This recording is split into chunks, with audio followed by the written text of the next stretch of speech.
Dr. Alina Kukin comes from the University of Maryland School of Pharmacy. This is where she completed her PharmD.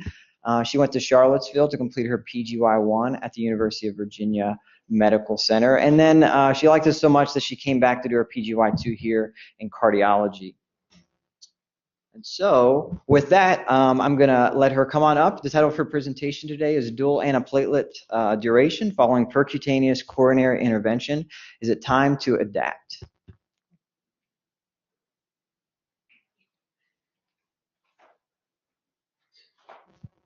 All right, thank you for the introduction. So I have no conflicts of interest in relation to this presentation. We'll get started with the patient case right off the bat. So CN is a 75-year-old female with a past medical history of coronary artery disease, status post an everolimus-eluting stent to her RCA in February of this year, hypertension, hyperlipidemia, and GERD, who's admitted to the medicine service for management of an infected hand wound secondary to a CAT attack. So I have her vitals and labs listed here. She is slightly hypertensive and febrile with a leukocytosis to 12.5. Aside from that, her labs and vitals are within normal limits. She has no known drug allergies, and she denies using over-the-counter medications, supplements, tobacco, alcohol, or recreational drugs. She's currently been put on IV antibiotics, and she's been resumed on all of her home medications that she was on prior to discharge, except the team has now also added clopidogrel 75 milligrams daily to her regimen. When you were doing the MedRec, you confirmed that this medication was stopped about a month ago, but when you went and talked to the team about it, they said that this was completely intentional. They would really like to keep the clopidogrel on, as she got a stent in February of this year. Really, all patients who get stents should be on 12 months of dual antiplatelet therapy. And so you go back and you do a little bit more digging into her chart, and you find that in February, she had an elective PCI following a positive stress test, and she received one everolimus-eluting stent to her right coronary artery. Her echocardiogram during that admission showed normal systolic function with an EF of 60%. So having all of this information, what duration of dual antiplatelet therapy with clopidogrel and aspirin from the time of PCI do you as the pharmacist recommend to the team?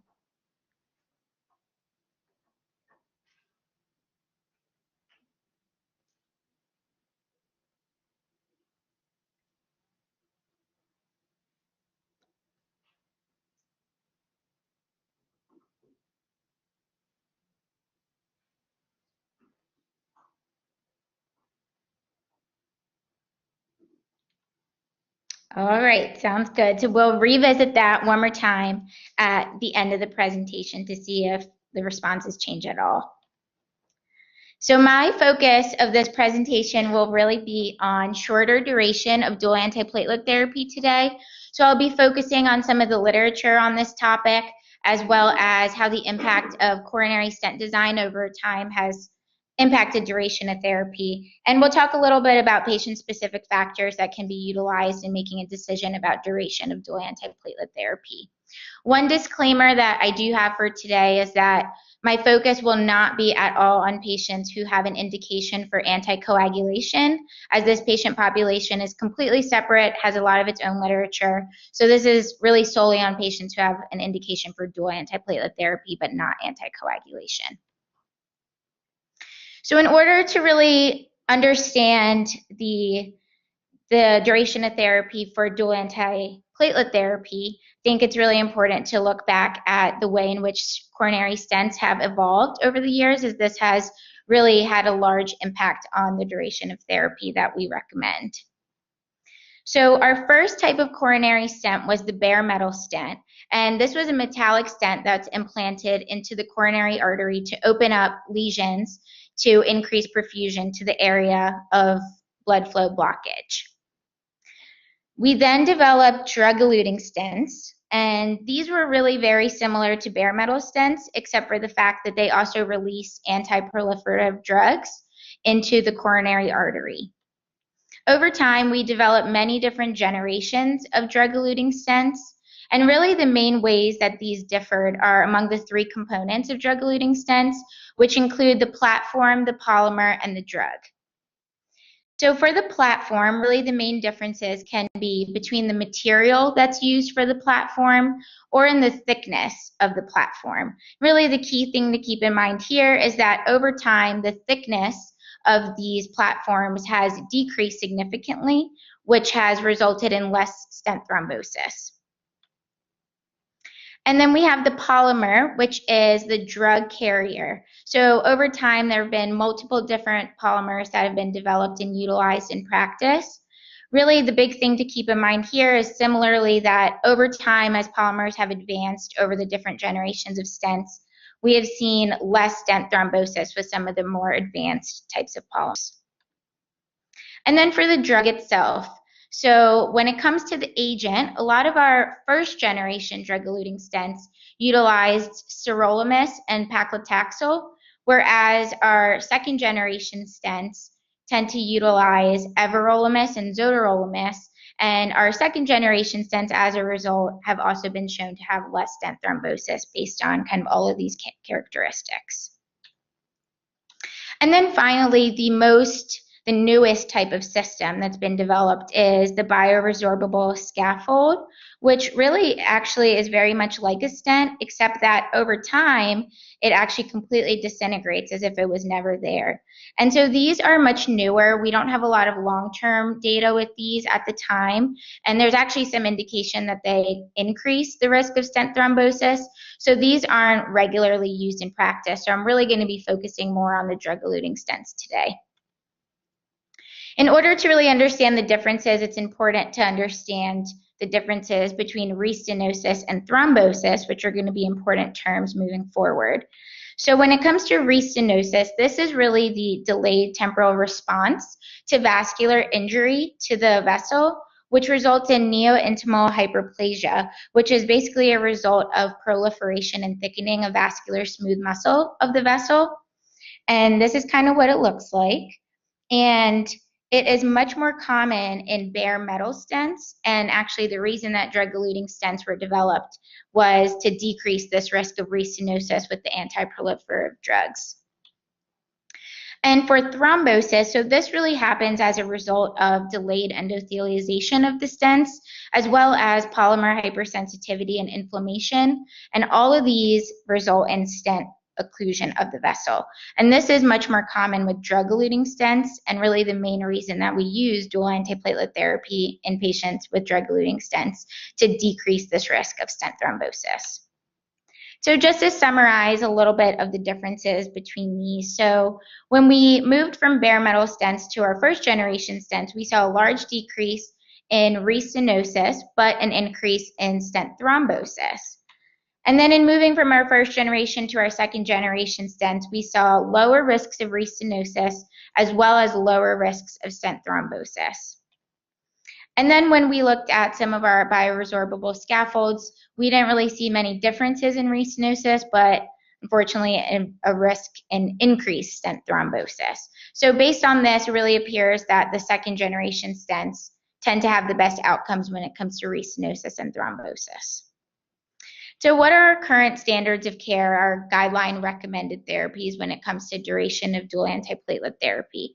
Well, here, just to orient you to the slide, so my green boxes here represent class 1 recommendations by the guidelines, and yellow ones represent class 2 recommendations. The red outline boxes are for our American guidelines, or the AHA-ACC guidelines, and then the blue boxes are the ESC guidelines, or the European guidelines. So when it comes to stable coronary artery disease in patients who have received PCI, they generally agree that patients should get about 6 months of therapy. So when it comes to the American guidelines, they say that shorter duration of 1 month can be considered for bare metal stents. And the European guidelines kind of take a different spin on it and make the recommendation based on the bleeding risk. So they say you can do 1 month if the patient's at a high bleeding risk and to do 6 months otherwise. When it comes to CABG, the American guidelines have kind of a loose recommendation on 12 months of dual antiplatelet therapy, whereas the European guidelines don't recommend it.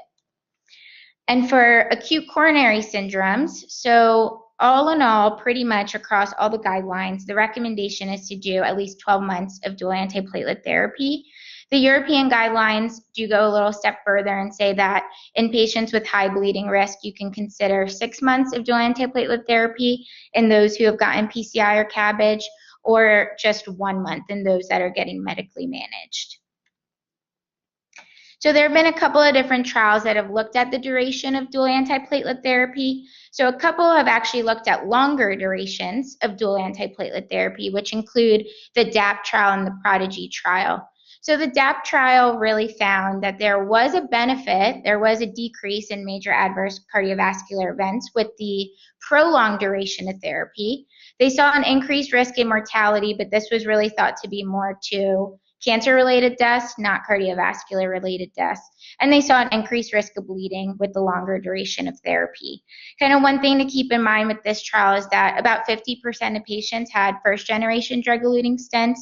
And in a subgroup analysis that was done of this trial, it was found that it was those patients that really tended to benefit more from the longer duration of therapy. So it might not be as applicable to our second-generation stents. And then the PRODIGY trial basically found no difference in cardiovascular outcomes or mortality and an increased risk of bleeding with the longer duration of dual antiplatelet therapy. So there have also been a couple of trials that have looked at shorter duration of dual antiplatelet therapy, and pretty much all of these have found that there's really no difference when it comes to mortality and cardiovascular outcomes. And there really isn't a difference when it comes to bleeding. In fact, there may actually be a benefit of having a lower bleeding risk in the shorter duration groups. However, all of these trials were pretty much underpowered. They included few patients that actually had acute coronary syndromes, and a lot of them were very limited in the types of stents that they use, making these really not the best trials to base all of our recommendations on. So there have been a couple of new trials that have looked at this. So the first one of which is the aDAPT STEMI trial. So this was an open label non-inferiority trial that looked at STEMI patients that underwent PCI with the zotorolamist-eluting drug-eluting stent. And they compared 6 versus 12 months of dual antiplatelet therapy in these patients. They found that the shorter duration of dual antiplatelet therapy was non-inferior to the longer duration in terms of their primary outcome. They found no differences in death or stent thrombosis, and there was a lower risk of bleeding in the shorter duration group, but it was not found to be statistically significant. One thing to keep in mind here is that patients were randomized at the 6-month mark. So after they had completed 6 months of therapy and were event-free, they were then randomized to either no more therapy or 6 additional months. So these are all patients that tolerated the initial 6 months well. And then the SMART Choice trial was an open label non-inferiority trial that looked at patients undergoing PCI with second-generation drug-eluting stents in Korea, and they compared 3 versus 12 months of dual antiplatelet therapy and found that in terms of major adverse cardiovascular and cerebrovascular events, that the shorter duration of therapy was non-inferior to the longer duration. They found no difference in the outcomes of death or stent thrombosis, and they did find a benefit in terms of bleeding, so a much lower bleeding risk in the shorter duration group. The aDAPT trial was another open-label non-inferiority trial that looked at patients undergoing PCI with one specific type of stent, a cobalt chromium everolimus-eluting stent. These were all patients in Japan, and they compared 1 month versus 12 months of dual antiplatelet therapy. They found that the shorter duration therapy was not only non-inferior to the longer duration, but they actually found that it was superior to the longer duration. One thing to keep in mind with this is that their primary outcome actually included bleeding in it. It wasn't just cardiovascular outcomes. So it seems to be that this is really what was driving that difference in the primary outcome. In terms of death and stent thrombosis, there were no differences, and there was a statistically significant reduction in bleeding with the shorter duration arm. So all in all, just a couple of really important limitations, things to keep in mind when evaluating these studies. So they were all open label studies, the last 3 studies that I discussed. And as a result, there was poor adherence that was seen in these trials. So a lot of the patients that were intended to be on the shorter durations of dual antiplatelet therapy actually ended up getting much longer duration of antiplatelet therapy if they were managed by their outpatient providers, for example, that might have recommended to do more of the guideline-directed duration. The majority of patients were on clopidogrel in these trials, so it's hard to say how some of our other P2Y12 inhibitors might interact with this data. Minimal patients with acute coronary syndromes were represented in the previous 2 trials, the 1 to 3 month trials. Our 6-month trial did look at STEMI patients, but most of the patients in the others did not have acute coronary syndromes. They were all 2nd-generation stents, and only Asian and European populations were studied, so there might be some differences when applying it to the American population. So just to summarize all of those trials, really kind of the key point is that there appears to be a difference in cardiac outcomes as well as mortality when it comes to shorter durations of dual antiplatelet therapy. And there's either no difference or potentially even a significant benefit in reductions of bleeding with the shorter durations. So one tool that can be used to help pick a duration for our patients is the Precise aDAPT score. So this uses a couple of criteria. This was developed retrospectively from the Precise aDAPT trial, and it isolated a couple of these factors to consider when thinking about duration of therapy. So the way that they had come up with this was after stratifying patients, they found that patients who had a bleeding score of greater than 25, which is pictured here on the x-axis, tended to have a much higher bleeding event rate, which is indicated on the y-axis. And after the 25 score mark is really when the risk went up exponentially. And so that is why the cutoff of 25 points is used. If patients have a higher score, then you can consider a lower duration of therapy as they have a higher bleeding risk. And if they have a lower score, you can consider a longer duration of therapy. One thing to keep in mind with this is that this score should be done at the time of the PCI, so using all of the labs at that time rather than after they've already been on therapy for 3 or 6 months. The other thing with this is that it's not been validated in any retrospective randomized control trials, so this is kind of a scoring system that you can use, but it may not be the most well-validated and ideal. And so now back to our patient case. So just as a refresher, we have CN, who's our 75-year-old male with the past medical history of coronary artery disease that got an everolimus-eluting stent in February of this year, who is now presenting with an infected hand wound to the hospital. And the team has elected to keep the patient on aspirin 81 milligrams daily and clopidogrel 75 milligrams daily. So knowing all this new information that you now have to work with, what duration of dual antiplatelet therapy would you recommend from the time of PCI for this patient at this time?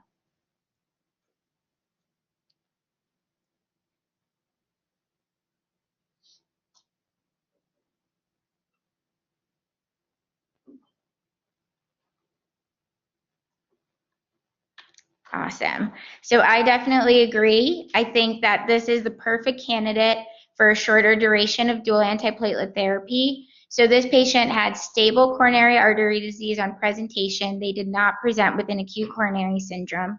They did not have any previous revascularization or MIs. This was their first PCI. They had a PCI with a 2nd-generation stent, so the everolimus-eluting stent, which we know is less thrombogenic compared to some of the others. This patient is elderly at 75 years old, so we know that this puts her at a higher risk of bleeding. She's a non-smoker, she's non-diabetic, all things that would put her at an increased thrombogenic risk. And you did not have this information provided to you, but her Precise aDAPT score was 27, so putting her kind of over that threshold of 25 where you should consider shorter duration of dual antiplatelet therapy. So is shorter dual antiplatelet therapy appropriate for everyone? Well, no, it's not. So the patient that we just had in our patient case really is an ideal patient for shorter duration of therapy. So going over kind of some of those risk factors again that she had the stable coronary artery disease, patients who don't have repeat events or multiple PCIs, older patients, those that are non-smokers, non-diabetics, those that have a higher precise aDAPT score, those that have a predisposition to bleeding or have had bleeding events in the past, and those with renal dysfunction may be more ideal candidates for shorter duration of dual antiplatelet therapy. However, those who present with acute coronary syndromes, those who have recurrent events, those who have other thrombogenic risk factors, and those with lower precise aDAPT scores may be more ideal for longer duration or standard duration of dual antiplatelet therapy. So a couple of unanswered questions that we still have when it comes to this topic is whether or not it's appropriate to continue our single antiplatelet therapy with aspirin or a P2Y12 inhibitor. As far as I'm aware, there's no randomized control trials that have looked at this to compare if there is necessarily a difference. In terms of third and fourth generation stents, we don't really have as much data with these. These aren't used as much in clinical practice, but if they were to be, it's hard to say how this data would reflect some of those patients. And then the impact of the P2Y12 inhibitor utilized. So a lot of our studies have looked at clopidogrel. Of course, in practice, we have patients on other P2Y12 inhibitors, but again, we don't really have a lot of data to show appropriate duration in these patients. And then what I think some future directions should focus on when it comes to durations of dual antiplatelet therapy are powered, double-blinded, randomized control trials. So a lot of the ones that we have are unfortunately open-label trials, which really come with a lot of their flaws. And then looking at broader patient populations, so essentially higher risk patients. And then the development of a scoring system that has good specificity that could really be used much more routinely than the aDAPT score system that could really guide us better in choosing durations of therapy. And with that, I will take any questions. You can either raise your hands or submit them through Slido.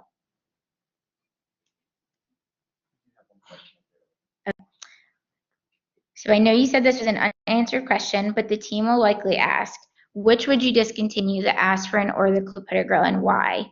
Yes, so I usually would prefer to just keep the aspirin on board.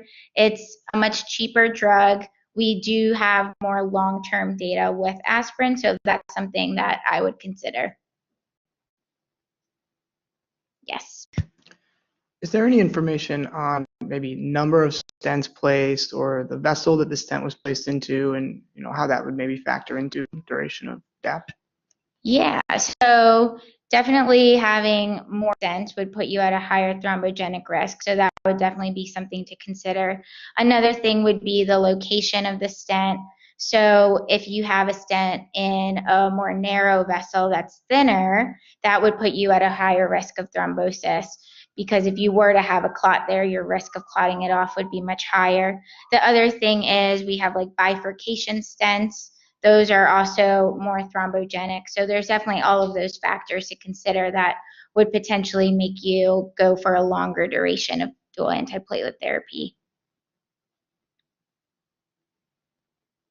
Yes. Who would you consider 3 months of dual antiplatelet therapy with versus the 6 months? Yeah, so I think that someone like our patient, actually in that patient case, I think if we had caught her earlier, I think she would have potentially been a candidate for 3 months of therapy. I think the thing that would really push me over the edge would be if they've had a bleeding event. So if they've already had a history of a bleed, I think 3 versus 6 months would kind of be like right off the bat, I would feel much more comfortable with that. Are you routinely recommending shorter durations of dual antiplatelet therapy in practice? Curious to know how often this is being done. Yeah, I think this is actually a really, really good point. So a lot of the patients that we see on the primary cardiology service are coming in with acute events, and a lot of the longer term management is kind of being thrown to the outpatient side to be followed up on in the future.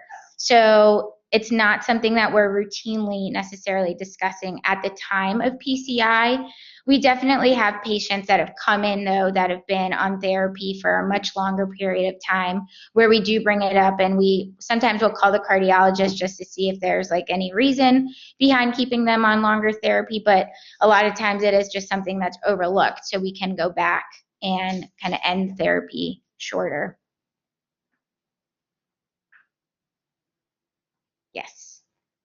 How did these studies classify bleeding? Like, did they break it up into major or minor? Or? Yeah, so they used a couple of different scoring systems. So one of them used the TIMI bleeding system, another one used BARC. So they were validated bleeding systems, and the ones that I had included on there were just cumulative rates. Most of them were major and minor combined all together.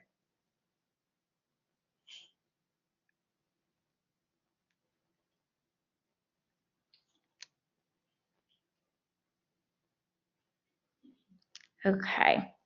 Do you think these data could be used to dissuade the team from feeling like they have to bridge patients around procedures? So potentially, I mean, especially if you're at that time period, right? If a patient just had a fresh stent like a week ago and they're coming in, definitely not. But if they're coming in three months after their acute event or 6 months after, I think that it would definitely be reasonable to consider not bridging patients at that point in time when they're that far out and their risk is much lower. How do you think we can improve documentation of date and type of stent versus just the cath reports? That's a good point. Yeah, so it definitely can be hard a lot of times to find some of this information about the specifics of the types of stents. So, I mean, one thing we could do is try to have the team start including that information in the notes. I think at a minimum, if the like outpatient cardiologist could make that more clear in their notes for the rest of the teams, I think that would be another way to kind of circumvent that. But I definitely agree that is a big barrier to this, is not always knowing the types of stents and the drug and things like that.